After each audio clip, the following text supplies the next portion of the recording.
consequences of that, okay? You know, today when you turn on the media, read the Globe and Mail, Wall Street Journal, CBC Business Report, they would have you believe that the decline in oil prices is because Saudi Arabia and the Middle East have opened up the spigots and are pumping out more than ever to wipe out North American oil production. Nothing could be farther from the truth.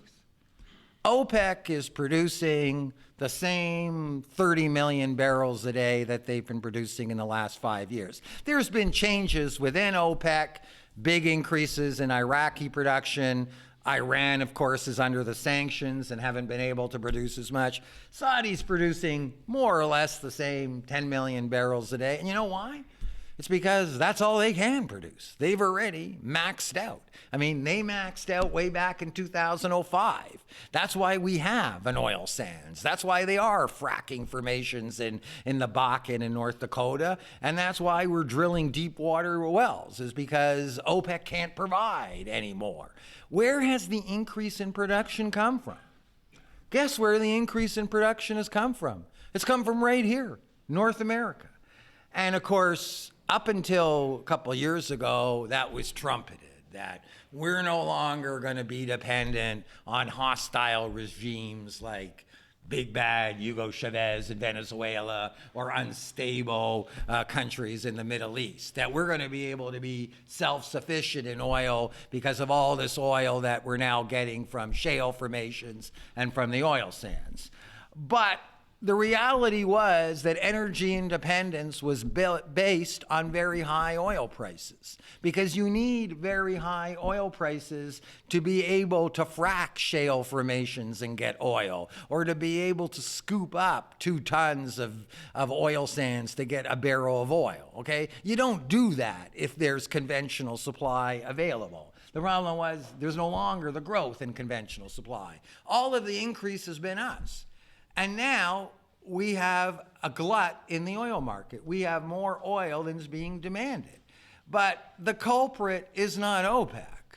The culprit is us. But we don't want to recognize that, because to get the recovery in oil prices that are needed to make the oil sands and other high-cost sources of supply commercially viable, they have to cut production, not increase production. It's not the low-cost producer. It's not Saudi Arabia that needs to cut production. Sure, Saudi Arabia was making a lot more money when oil was $100 a barrel than when oil was $40 a barrel. But even at $40 a barrel, Saudi and Iraq are making money. At $40 a barrel, the oil sands are not making money, and neither are the shale formations. And in the market, it's the high-cost producer, not the low-cost producer, that has to exit the market to get a price recovery. Now consider the implications of the carbon constraint. I mean, if I'm here representing the oil companies, I would say, yes, Jeff, we can't make money at today's oil prices, but every time that we've seen a decline in oil prices, we've seen a huge rebound in oil demand. But the scientific community is telling us that there can't be this increase in world oil demand, that it can't be business as usual, because if it's business as usual, we're going to see carbon go way above 450 parts per million, and we're going to have to deal with these environmental events that have huge economic consequences. So, what's the future for the oil sands? At today's oil prices, the oil sands has no future. At today's prices, the oil sands is not commercially viable, because not only is it the highest cost oil in the world, but it has the double problem of getting the lowest price in the world. When you turn on your television or read the paper and you see that oil today is trading at $45 a barrel, you may think that's what the oil sand producers get. That's something they dream of getting. The price that they get is a price that's never reported in the Canadian business media. It's called Western Canadian Select. Western Canadian Select is the benchmark price for heavy oil that comes out of the Alberta oil sands. Western Canadian Select today is trading at a $17 a barrel discount to world oil prices.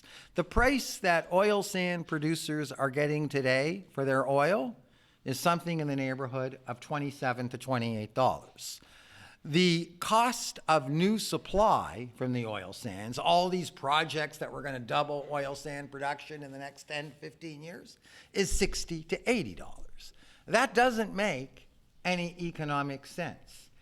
Despite what you may hear about pipelines, pipelines no longer have an economic context, because the very projects that we're going to supply these pipelines, whether it's Northern Gateway, Trans Mountain, whether it's Keystone XL or Energy East, all of these pipelines were to accommodate this doubling of production. But in the last year and a half, you've seen already over $20 billion of projects canceled. These were the very projects that were going to supply these pipelines. So while the pipelines have got regulatory approval from the National Energy Board, which is no surprise since when has the National Energy Board ever not approved a pipeline? Let me point out that National Energy Board approval is a necessary but not sufficient condition. You've got to be able to finance these pipelines in the marketplace, and in order to finance these pipelines in the marketplace, they've got to make economic sense. There no longer is an economic context for a doubling of production. There no longer is an economic context for the pipelines. But there's worse yet to consider. Not only do today's oil prices leave no room for an expansion of production, but today's oil prices, if they continue at this level, let alone decline further in a decarbonized future, means that it's not going to be sustainable to produce 2 million barrels a day, which we're right now producing. Right now, they're hemorrhaging red ink to produce that money. There isn't an operator making money at today's prices. Now, if Suncor was here, or Cenovus, or Canadian Natural Resources, they'd say, that's true, Jeff, but we're going to see a big rebound in oil prices in the future. Well, that rebound is looking more and more improbable, and to the extent that the global economy is going to decarbonize, that rebound becomes impossible.